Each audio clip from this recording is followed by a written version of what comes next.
Welcome back. With my loners out there. Welcome back to the Loner Chronicles. This is episode 3, Black Joy and Humor. We're celebrating our unique culture. Let's go ahead and get into it, loners.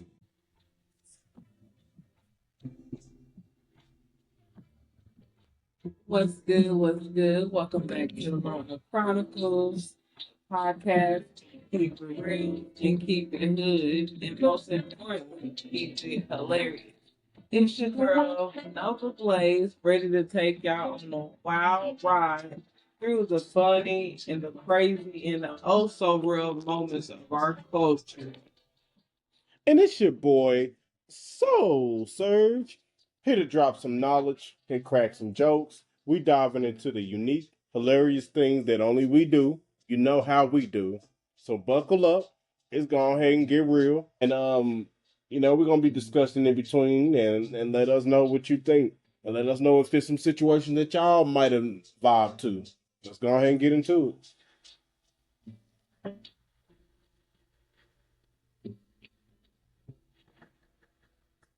All right, all righty. Let's start off with the Black Mama side eye. Y'all know the look that stops you in dead of your tracks. My bad, y'all, sitting on the damn crown. But y'all know that look when you get looked at and you be like, "Don't you touch my shit? Don't you say nothing?" Yeah, that's the Black Mama side eye. Where you better tread lightly to shut the fuck up. So, Serge, what's the funniest Black Mama side eye story? Man, so to get into it, I remember I was trying to sneak, be on the phone all night. Man, and y'all know how it is when y'all younger and y'all want to sneak on the phone. Y'all talking to y'all little shorty or your little boo thing for the ladies. And, you all gotta wait till your mom and daddy go to sleep or, they go in the room, go smoke, have sex, but, whatever your parents did, whatever the hell they got into. But yeah, man, I remember that one time I thought I was slick, and I kept asking my mama to be on the phone, and man, she was just on some, I don't know, some defense that night. She just wasn't having it. So, but not to get off subject, but yeah, I tried to sneak and be on the phone, and she hit me with that side eye so hard. And sometimes when them black mamas give you that real mean look, and make you feel like she gonna throw something at you, like a slipper going across the room. So I knew once the little power struggle, was kind of going down for me. Shit, I put the phone back down because I didn't want her to tell my daddy. Because you know how daddies are, yeah, they tell the black daddies, and they come in the room and just start going in. And mama's got way putting icing on the cake. The kids just. And then once they hear that part, it's over. So I ain't want none of that smoke. So I just said forget it because I didn't have time for it. But what you got, Nova Blaze? You got any side eye stories that you could remember? Side eye story. It's definitely the ones where she tell you, do not touch nothing, don't ask for nothing, don't look at nothing. Just go in the store, just close your eyes and just wait, follow your mom out the store. Like, don't ask for shit when we get outside this goddamn store. That side eye look when you get inside the store and you ask for the same thing. And it's that look you get like, what the fuck did I just tell you? All types of memories of them.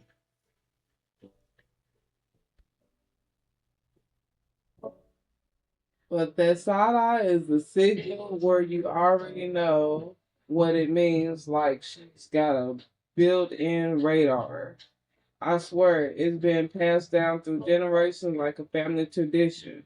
And it's not just for kids, anybody can get checked with the same shit too.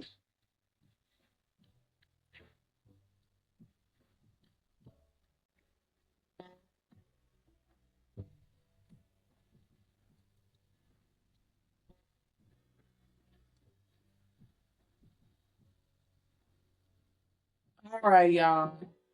Now let's talk about the cookout. The black cook. Doubt slamming them bones on that table, talking shit. You always got them old heads or your uncle or your pawpaw or something about. I can tell you put down the wrong move. You know how to count them dominoes right, and then And then you be talking shit like, hey, Uncle Bud, pop up your old ass. You know what I'm talking about. Talking all that shit. And then towards the end, they end up whooping your ass. And you don't even know how it happened. But And you know what's the craziest thing? I never understood. Why do y'all slam dominoes so hard on the floor? it's like bragging rights. Like, you know, like it's a way to make your opponent mad, especially when he whooping their ass. You know what I'm saying? But then like you got other uncles and we at the barbecue, the one that always got their little Bluetooth in their ear, and it always seemed like they talking on a business call, always talking to some damn girl, like. And then you even got the aunties. Now I know some of y'all got them aunties out there that always got their secret recipe, and I never tell you. And it don't matter how many times you try to cook it like your auntie or somebody else try, it don't be even close to what the hell they made. Then when you try to ask them about the recipe, you know, I always hit you with a this something, this dab, this is the magic of it. Well, tell your thing. And then they don't never prepare when you're around. Well, yeah, they be having that Ziploc type shit. Eddie, y'all, at least with my family, if that song, if it don't make dollars, it don't make sense by DJ Quick, everybody know that shit. If that song do not come on, it's not a real cookout. Our music is just a background noise. It's the heartbeat of the gathering, and don't even think about not bringing a speaker. Especially if you was the one that was supposed to bring it, you about to get roasted like a motherfucker. Don't you dare forget that speaker. Yeah, that's big facts, no. And then, like, man, you always got that one cousin that think they just talented and everything. And it's always that one at every family gathering that think they the best dancer. They can sing every song. And they always got to prove a point. You got to make sure they prove a point. Just be in competition with everybody. But that's the crazy part about it. You gotta love the family talent show. And it's moments like that when you have cousins like that or you have family like that, they're the ones that make those memories and funny moments like special. It makes those times like really, really special. So you gotta enjoy it.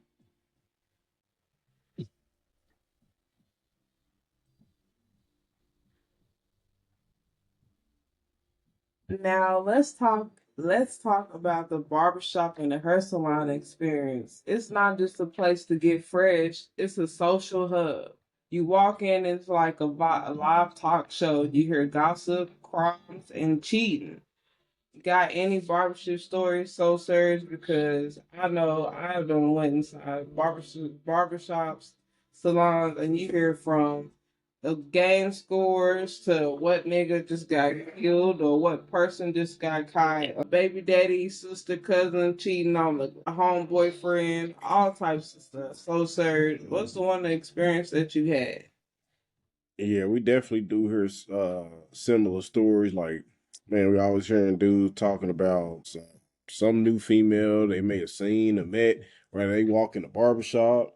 They always talking about the new songs that's out by the rappers, or especially if they having rap battles.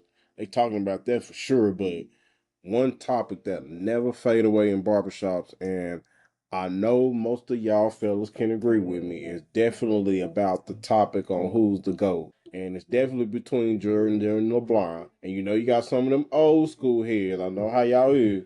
Boy, y'all live and die by Jordan. Boy, can't nobody tell y'all shit about Jordan. Boy, you better not even mention a damn LeBron. Boy, these old ass men that boy they'll flip their motherfucking tops off. Shit. Well, they'll hop out of their car real quick. What you mean?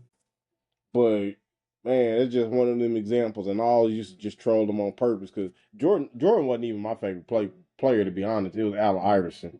Like I fuck with Iverson hard. I used to just troll him just to fuck with him, but now but again, not to get back on top. I'm just giving y'all an example. Like man, in barbershops, man, they be getting so heated. Like it get to a point where shoot, you have one of them barbers be in the middle of a haircut and about to damn near nick somebody's head or start throwing some damn clippers, boy, over that shit. And then you always got that one old head in every barbershop, the only one that be doing razors and shit, still cutting people's beards with razors and shit. Them be the main ones cracking jokes. Everything. Come on. And then be the main ones cracking jokes. Boy, they talk about your outfit as soon as you walk in the door. Oh, look at this man right here.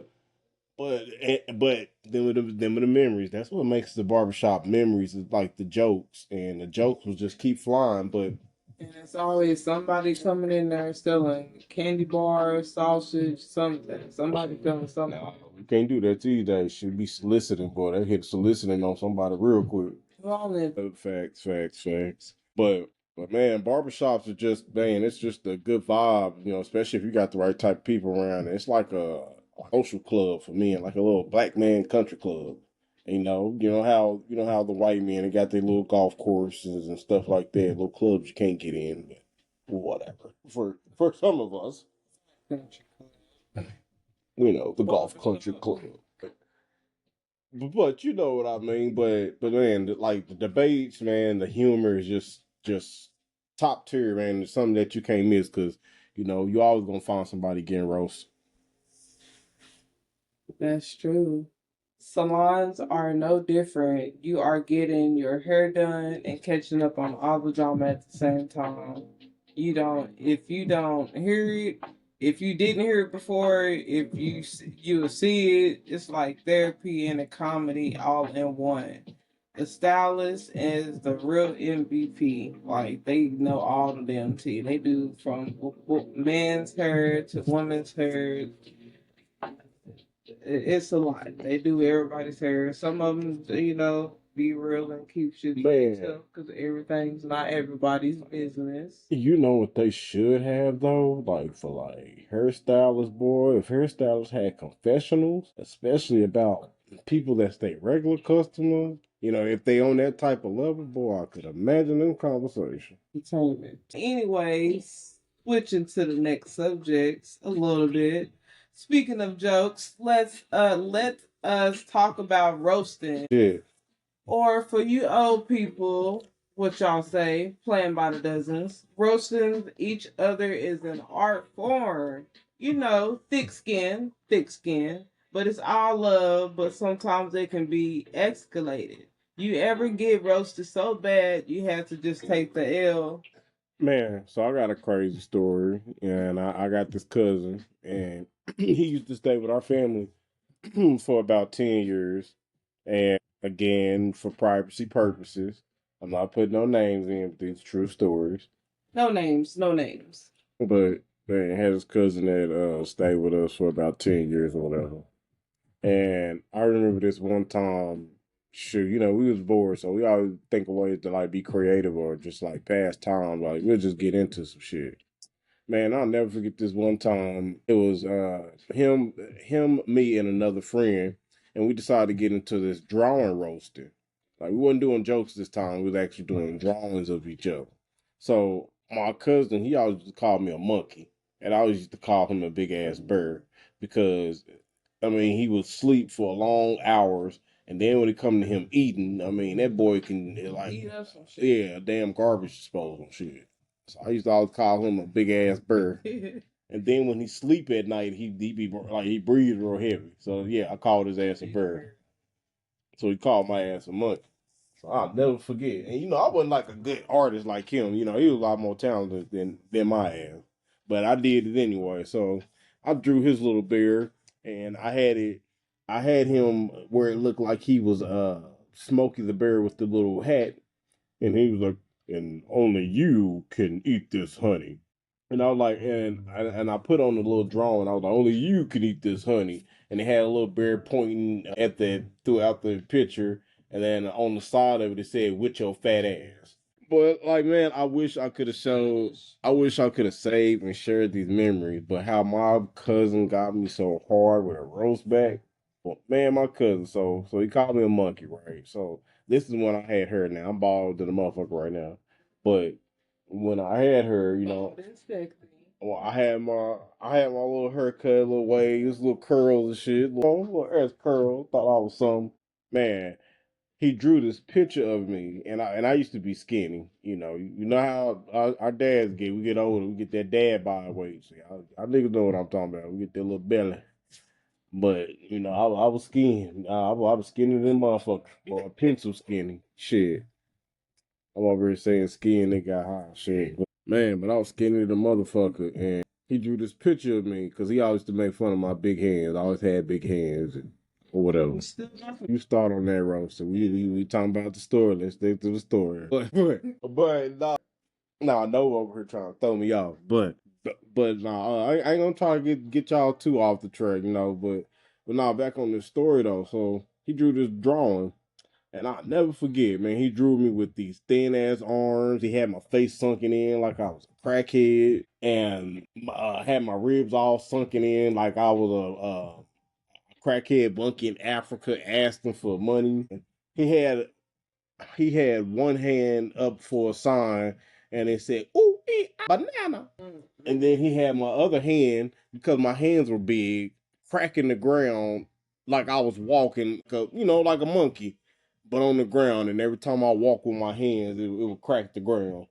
And boy, I never forget, man. He was showing people that drawing, and I couldn't do nothing but laugh. I even bought up the picture I drew of him because it wasn't even good as his. I was so mad. Oh, I definitely would have kept that picture. I tried to keep it, and I don't know what happened, man. That's something I would have put in like a keepsake box. I had it in a binder somewhere a long time ago, and I ended up losing that paper when my parents decided to move to Spencer. I ended up losing it. So if I had it to this day, I would have kept it for a memory for my kids to see like the stuff that we got into.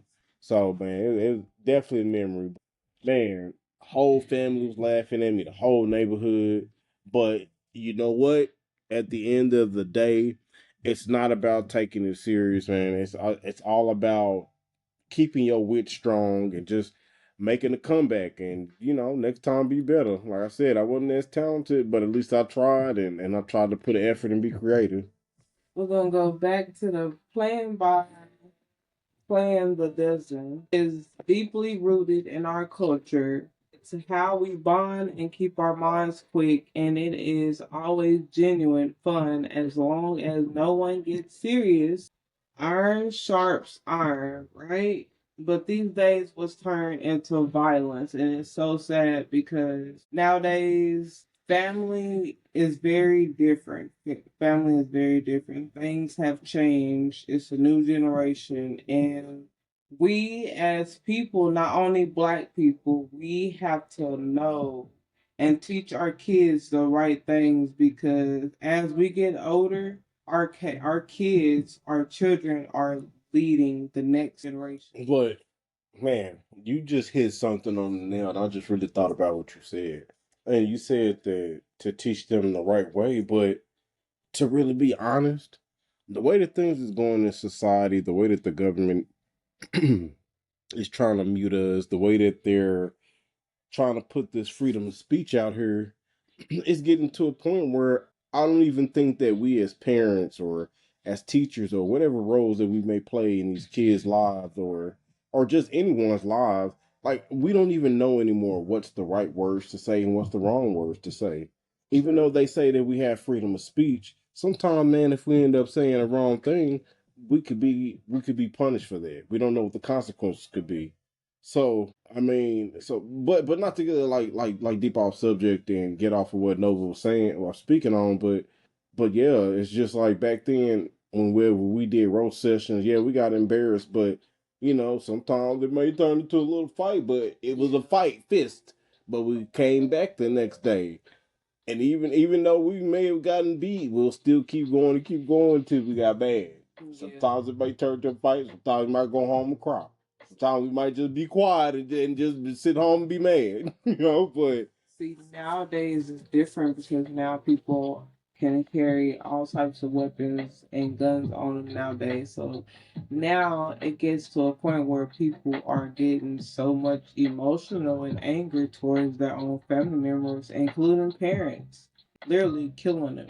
now I'm just gonna say, like, at least during me and Nova's time. Now I don't know how y'all new generation do it or how y'all vibe, like when y'all may be at school or at somebody's house or outside or whatever the case is, but like back when we did it, you know, you came out of those roast sessions either laughing your ass off or you taking somebody's joke to use yourself on somebody else, or you try to get better with making jokes because next time they come around, you want to be prepared for the motherfucker that embarrass you. So, you want to prepare yourself to be better, and it's kind of like a verbal version of like fighting. You know what I'm saying? You want to crack them jokes where it get to a point where the other person quiet, can't say nothing. You want to take your opponent out.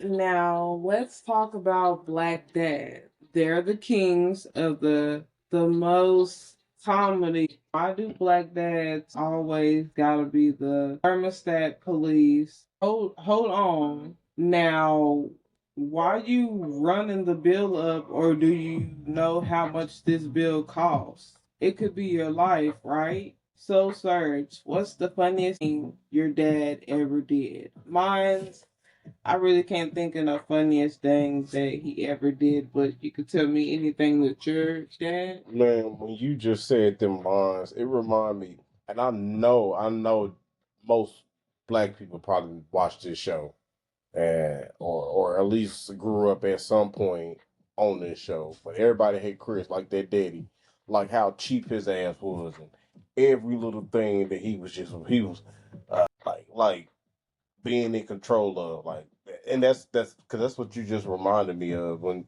he was like, "Oh, you running up that bill now, or you know how much this damn bill costs? It could be for the rest of your life. You gonna have to work for that bill. You might work off some and work off that motherfucking bill you just ran up."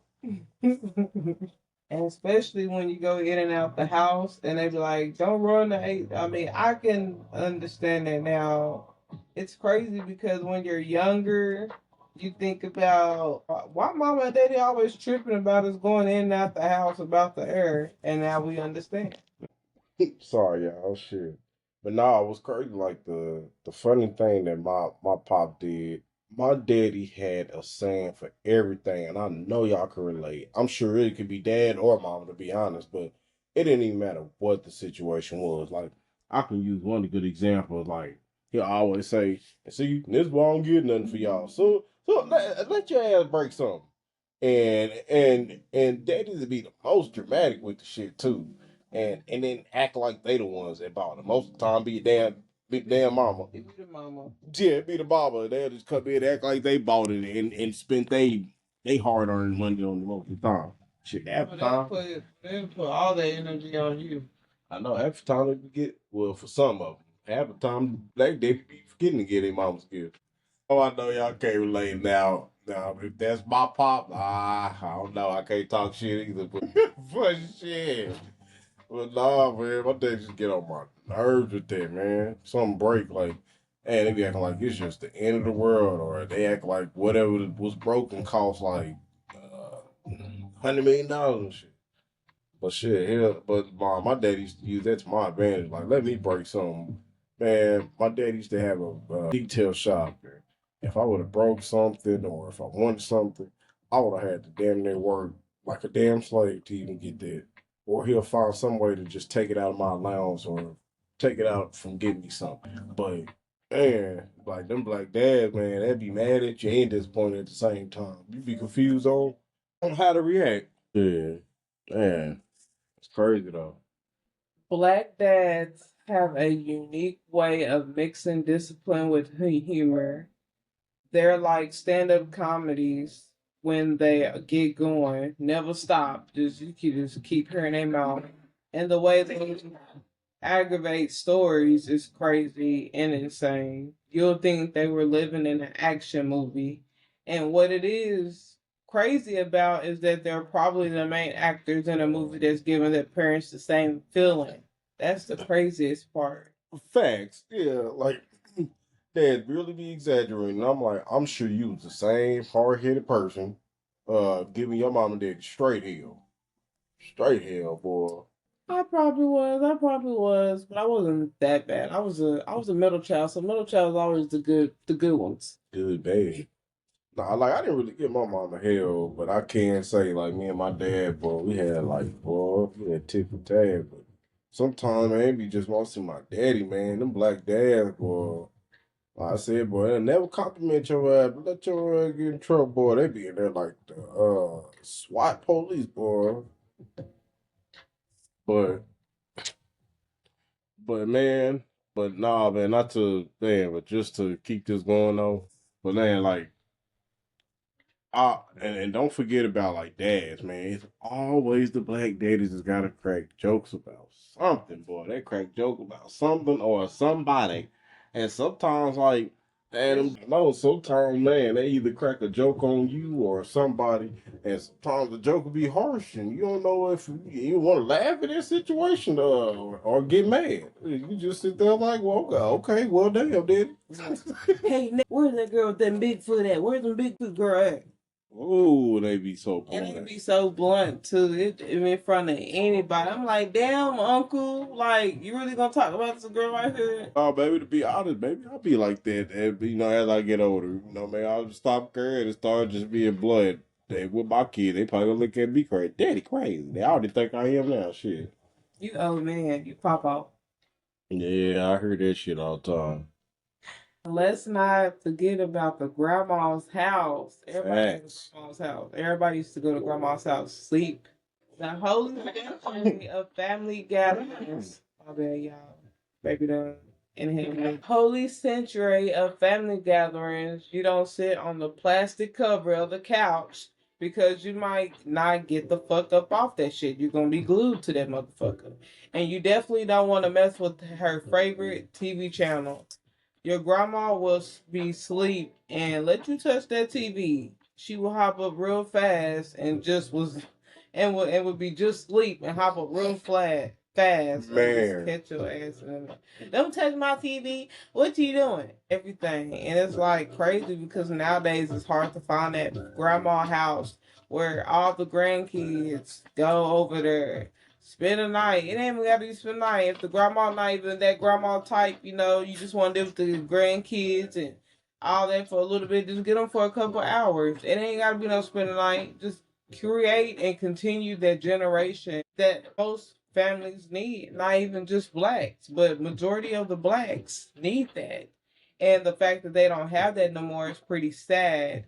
And stuff in the culture and world needs to be changed to the better for our kids. What's classic grandma rule that you had? Because I mean, stuff was just so crazy back then. Grandmas have all these rules, but about the furniture, because you might not get up off that. I mean, the plastic be on that couch be thick as hell, and let it not be the summer, cause you just gonna be sticky. Do you know? Do you have any grandma rules that you had at the grandma house?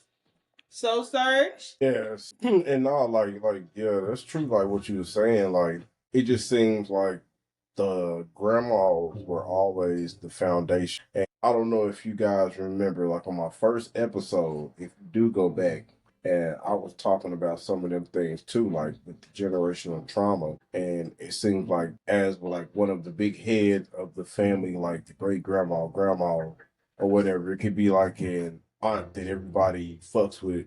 It seems like soon as they die, yeah, like as soon as they die or they pass, or the one that hold that held the family functions together, it seems like a lot of the times people they just get away from those family traditions. So, like when you said that, that reminded me of what I was talking about on my first episode of the Loner Chronicles. So that was crazy what you said, but man, I remember a classic grandma rule, and I don't even think grandma parents shoot, uh, especially black parents. One of the things that they would have is don't you dare go in and out the house. And to be honest, me and Nova, we like that with our kids now. And that's what Nova was saying. Like that's the rule that we understand now. Shoot, man, the bills be high. Y'all, and I know y'all parents can relate, especially in these times. Like things are just being costly, so you gotta watch every little thing that you're doing nowadays, especially when you have kids. So I mean, every little savings that you can make, whether it's on bills, food, whatever it is, all that shit counts. So we definitely understand the rules now, and it's like, and damn sure don't leave that door open, especially letting flies or if it's nighttime and mosquitoes in and shit, get your ass cussed out. Shoot, I even do that with my kids now. I'll be fuzzy too. So shoot. But and another classic, No, y'all can relate on to me this too. But before you get on the other classic, I do want to say when you talked about the auntie part and see that in our actual real life, personal life, Facts. you have lost your aunt, RIP to her and her family and her soul as well. When I first met you, she was the one that was doing gatherings and doing functions at her house. With that, which what I mean functions is like people know cookouts, holidays, etc. She was the one that was doing it and everything. And now that she has, she had gained her wings and got called home. A lot of stuff in my husband's side of family has changed as well, and that part is just seeing that on a normal thing when it comes to black race is just pretty sad, and nobody in the family tried to be the next person to help keep it together. It's like, oh, one person did it, grandma did it, that's it. A lot of people can't even remember when's the last time they had a family reunion. And what's so sad about me, my personal life, I had posted in a family group a couple weeks ago and I didn't get no response. And that's sad. Generations is fading away.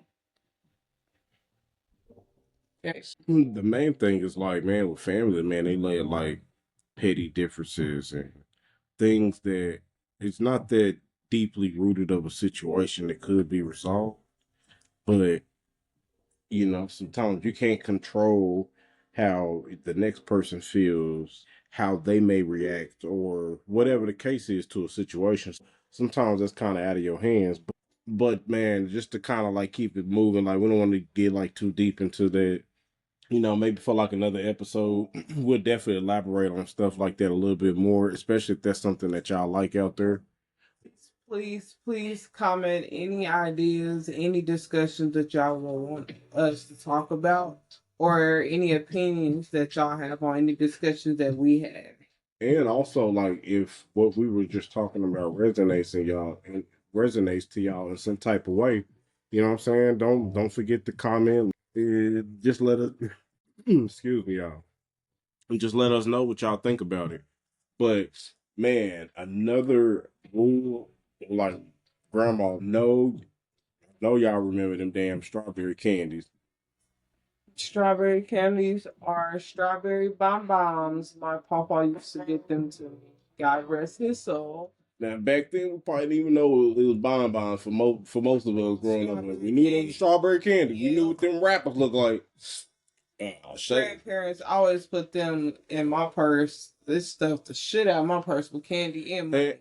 And then them little candy be a mystery, man. And it's like no matter what, every time you visit your grandma's house, boy, it be them things be always there, just like clockwork. Them or them butterscotch. Don't go wrong with them butterscotch, them yellow wrappers. And then would be crazy, like when you go to a convenience store a lot of the times, you don't even see them. At least like back in the day, like you really didn't see them candies at a convenience store like that. And you would be like, man, where the secret is? Where do you motherfuckers come from? But for some reason, Granny and Papa, they always find them. It'd be at like Dollar Tree. Sometimes Dollar General might have it, but it'd be in like the 2 for 1, 2 for 3 section. Now, maybe to me, maybe I wasn't looking for it hard enough when I was younger, but you know what I mean? Like, I just never knew, like, man, where the motherfuckers be coming from? But my grandparents always have them in the house, but I don't know. Maybe I don't know. Maybe I couldn't find it, or maybe I'm just tripping, y'all. Just comment, let me know what y'all think about it.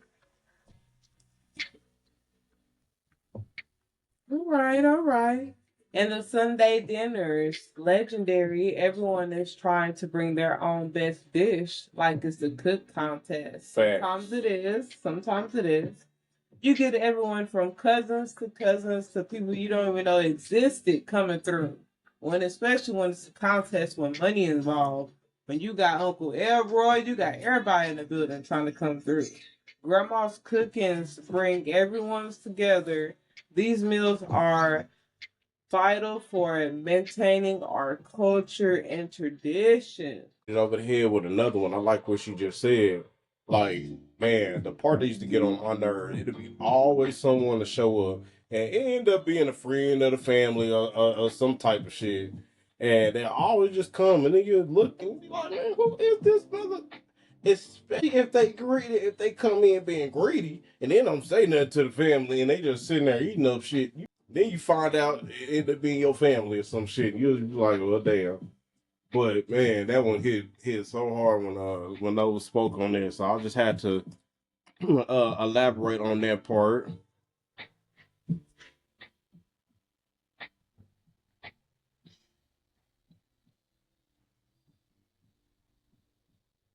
And let's not forget about the cousin who thinks they're about to be the next big rapper. Every reunion, every family reunion, they're dropping bars. Something is fire. Sometimes it'll be fire, sometimes not. It's like it is trying again next function, but at least you are trying. Like, try again next time, nigga. You didn't get it this time. Sometimes you'll be nice and be like, all right, yeah, it's smooth. It was fire. It's a fire. No, damn well it ain't.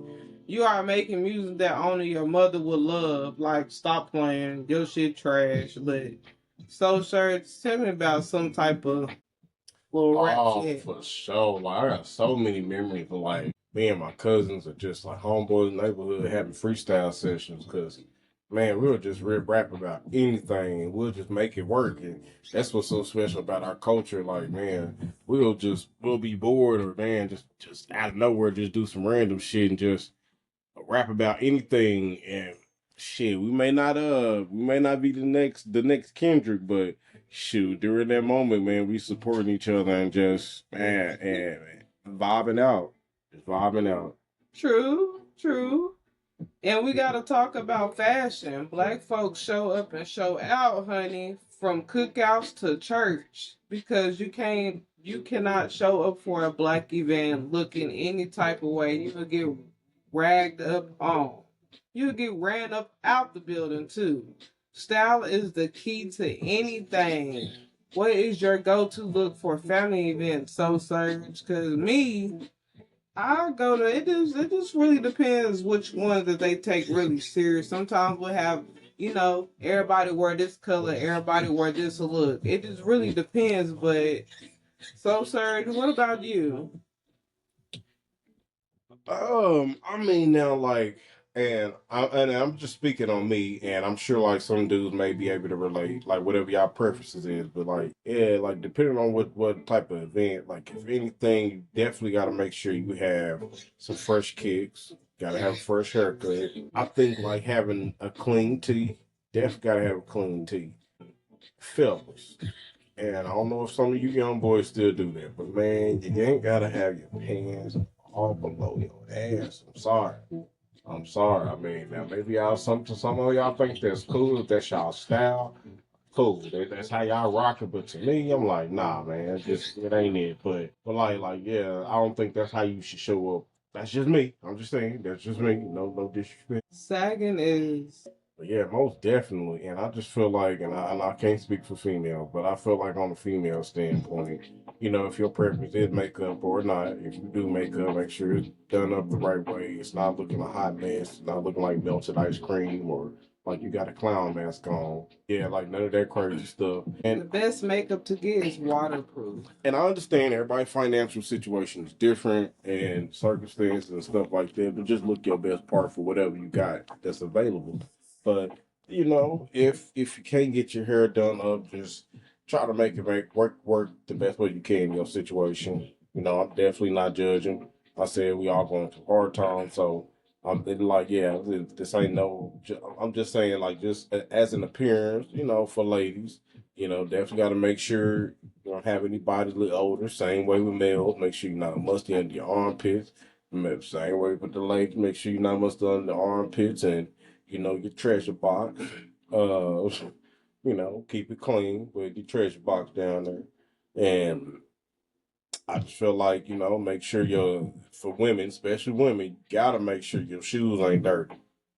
Like, I don't think in most situations, like males, they can maybe get away with that, like depending on what they doing. Like they playing some basketball type shit or they working, they can get away with certain things in situations. But like female, most of the time, if you see females in public, it don't matter what they wearing. That shit dirty. Even like the heels, if they heels are scuffed up or whatever the case is, you gonna look at that female a whole lot different. You gonna look at a black woman a whole lot different. And now, call it what y'all want. We can debate about it, but you can't say that some of that ain't fact. But but man, but law like when you go on somewhere like at a special event, man, first impressions last. First impressions will always last. Because even if that may have not been your best day and you know you could do better, like when black people see you a lot of the time, that first impression is gonna think that that's what type of time you just on, and they'll rag you for the rest of their time, especially if it's your family. Your family gonna be the main one. They're gonna be the main one that mess with you because they know you. But fashion in our culture is all about self-expression and identity because I feel that that if you're wearing clothes or shoes, it's supposed to blend in with you. The clothes or shoes you're wearing are supposed to blend in with you. Not the other way around. Like it shouldn't get to a point where your clothes and your shoes standing out more than yourself. Because I mean, if that's the case, then I don't know. You need to get another fashion style. You gotta switch up your look then if it ain't matching with what you got going on.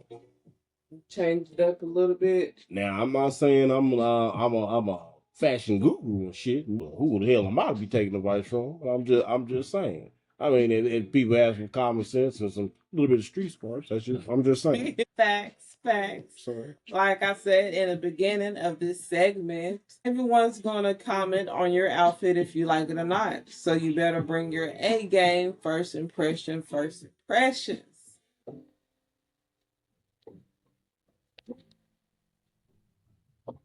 And now let's wrap this up with Black Joy. Despite all the struggles, we find always to laugh and uplift each other. What's one thing that always brings you joy, Soul Surge? Let me think on it, man. I think like just seeing the black community come together, like I mean, like whether it could be like a public cookout, a family cookout, or whether it's like a big church event, whether it's in the public or inside the building, you know what I'm saying? Just family gatherings outside, inside, whatever it is. It's like the main thing is like when you laughing and sharing the love and having a good time, when you're not thinking about no type of gangs or no type of violence. This person looked at me some type of way. This person, stepped on my shoe or whatever the case is. This person trying to show out at this event or whatever the case may be. Like when it's a situation where people are having vibes and it's the right type of energy, those moments are just unmatched. You know what I mean? And that those moments of joy and togetherness are just crucial. Just for our history going forward and it like into the future and it's all about just keeping our culture strong. How is it for you, Nova?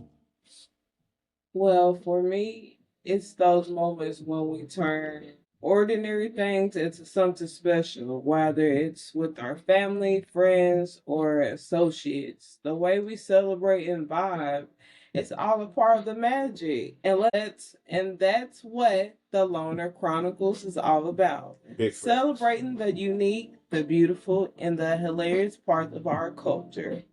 Man, that was very, very well said. And, like what Nova said, like, this is what the Loner Chronicles is about. Like, this is the space for y'all to vibe, man. Just be ourselves, open up, and just have an open discussion. And whether you have differences of opinion, it's all about, like, learning from each other and understanding each other because we're all our own individuals. So, man, thanks for rocking with us, fam, or as we call it, our loners out there. I don't mean like loners in this, yeah, not loners in a sad way. It's like I don't know. It's like what we made this podcast for is that everyone has their own individual journey, and the only way that we can make ourselves better is that we have to go on this loner journey to be our best selves. So the Loner Chronicles is not about like the sad thing. Yeah. Yeah, not them type the of things that dark. you thinking. Like, yeah, it's more about like we have a journey to travel in life, and we can't travel this journey to be our best selves with someone. We have to travel that alone in order to understand ourselves, to love ourselves. Mhm. So that's what our channel is about, and this is the message that we're trying to provide. So, man, as long as y'all listening to us, we're gonna keep celebrating. We're gonna keep laughing. We're gonna always embrace the joy and our unique culture and on this channel. And hopefully Hopefully we can gang a Loner Chronicles family on here. big facts, big facts. And also hopefully our future generation will continue to keep our culture alive, especially how things are going on in this world. And, hopefully, like social media or the things that they stir up on social media doesn't take out our identity and what makes our blackness special or unique. You know what I mean? I hope it doesn't get to that point where they gets watered down or just completely taken out. So I hope it's up to our future generation to just keep the culture alive, and also to our black families, that we stay together. Not necessarily mean we got to be around each other all the time and get along, but at least we have some type of communication with each other. And we ain't got to be best friends, but just continue to like love each other no matter what. And that's really just the main thing. Like every now and then, just check in. Hey, how you doing? I'm just calling. Like one thing that I wanted to do, and right now, if you know our life situations were a lot better. One thing that I did do to at least bring some type of togetherness in our family, even though we may not be able to have family gatherings as much, one thing that I've done is made a social media page. And I kind of took that idea from my wife's family because I noticed that when I got with my wife, that was something that their family did. That was their way of communicating and sharing events if that was something that they wanted to put together. So I wanted to do that for both sides of the family. And I think doing that, it has been successful, and it has made it a quicker way for everybody to communicate with each other, outside of, talking to each other on the phone or if we do see each other in person. So, I just hope that, black families out there could just continue to keep um, that type of love with each other at least. You got anything before we close out, Nova? Well, it's your girl Nova Blaze. And until next time, stay blessed and also keep shining. And also, this is your boy. So, sir. And we'll see you next time.